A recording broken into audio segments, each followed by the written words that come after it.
Question में एक shopkeeper है जो कि राजस्थान में है। वो एक आर्टिकल परचेज करता है at a printed price of 40,000 from a wholesaler in Delhi.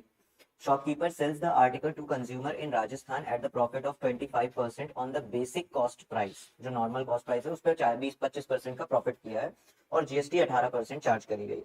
तो सबसे पहले तो देखते हैं प्रोसेस क्या है। प्रोसेस है कि दिल्ली में कोई होलसेलर होगा, उसने दिल्ली के होलसेलर ने राजस्थान के शॉपकीपर को क्या किया, सामान बेचा। और राजस्थान के शॉपकीपर को सामान बेचकर राजस्थान के शॉपकीपर ने किसी कंज्यूमर को क्या किया, राजस्थान पे ही अपना सामान बेच दिया। तो पहले केस में तो चार्ज होगा आपका आईजीएसटी और दूसरे केस में चार्ज होगा आपका सीजीएसटी और एसजीएसटी। ठीक है, अब निकालते हैं एक एक करके। देखिए कुछ क्वेश्चंस हैं, सब एक एक करके देख लेंगे। पहले सेम प्रोसेस अप्लाई करके अपने क्वेश्चंस को सॉल्व करते हैं। तो जो प्राइस है, मार्क प्राइस, वो आपको दिया गया है 40,000 रुपए यानी 40,000। इस पे जो जीएसटी चार्ज हो रही है वो है 18% की।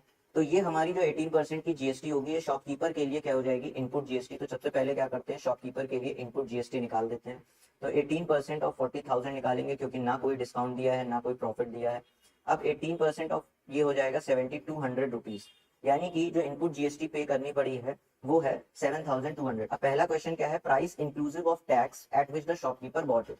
कितने प्राइस पर शॉपकीपर ने सामान खरीदा। तो जीएसटी मिला देंगे मार्क प्राइस में, तो जो फाइनल प्राइस शॉपकीपर के लिए होगा, शॉपकीपर के लिए प्राइस हो जाएगा 40,000 प्लस 7200, यानी कि 47,200 प्राइस आ जाएगा आपका शॉपकीपर के लिए। ये आपका हुआ पहला पार्ट।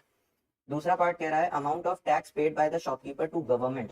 कितना टैक्स शॉपकीपर को गवर्नमेंट को देना पड़ा।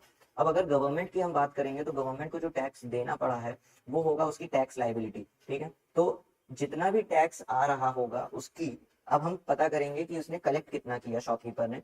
तो शॉपकीपर ने सबसे पहले तो 25% का प्रॉफिट किया। तो प्रॉफिट अगर हम निकालेंगे 25% का तो वो कितना होता है, 25% का प्रॉफिट निकालेंगे तो हो जाएगा वो अप्रॉक्स 10,000 रुपीज। 10,000 रुपीज अब इसमें ऐड कर देंगे तो जो हमारा एसपी आएगा वो आएगा 50,000 रुपीज। और इस 50,000 रुपीज पर ही क्या किया जा रहा होगा, जीएसटी चार्ज किया जा रहा होगा। तो जो आउटपुट जीएसटी निकलेगी वो होगी कितनी, 18% ऑफ 50,000। तो ये आपकी आ जाएगी कुल 9,000 रुपीज की आउटपुट जीएसटी। इनपुट जीएसटी थी 7200, आउटपुट जीएसटी है 9,000। तो जो टैक्स लाइबिलिटी होगी शॉपकीपर की गवर्नमेंट को वो कितनी होगी, 1800 रुपीज। आप सब्ट्रैक्ट कर देंगे।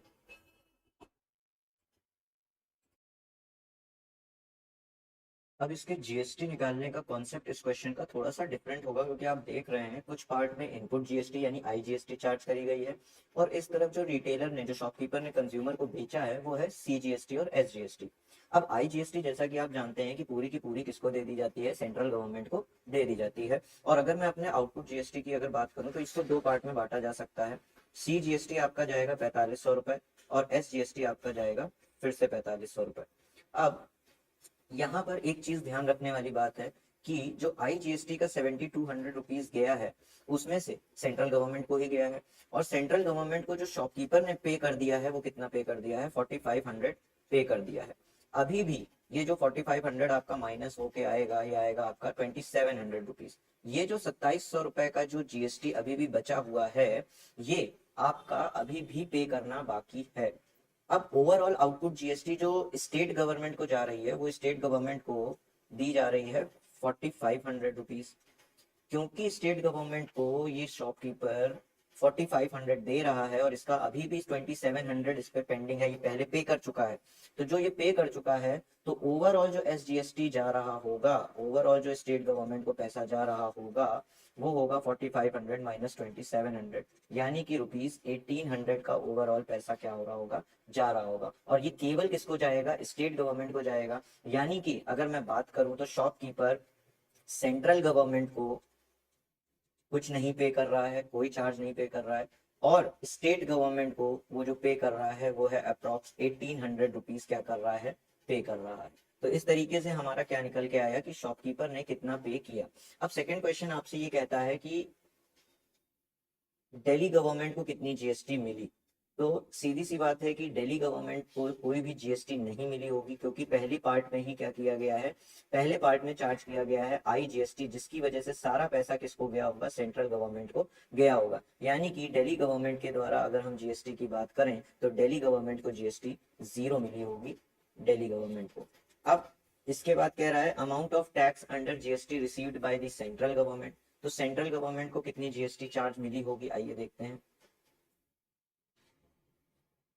सेंट्रल गवर्नमेंट को जो होलसेलर ने जीएसटी पे करी थी वो थी 7200, और शॉपकीपर ने कोई भी जीएसटी पे नहीं करी है स्टेट सेंट्रल गवर्नमेंट को। तो जो ओवरऑल सेंट्रल गवर्नमेंट यानी ओवरऑल सीजीएसटी जो चार्ज हो रहा है वो आपका हो रहा होगा 7200 रुपीज। इसके बाद amount at which the consumer page. तो कंज्यूमर ने सेलिंग प्राइस थी 50,000 रुपए, तो 50,000 में आप उसकी जो ओवरऑल जीएसटी है यानी 9,000 रुपए उसको चार्ज करेंगे तो क्या आ जाएगा, 59,000 रुपीज आ जाएगा। आई होप सो यहाँ तक सब कुछ क्लियर होगा। तो चलिए बढ़ते हैं अपने नेक्स्ट क्वेश्चन की ओर।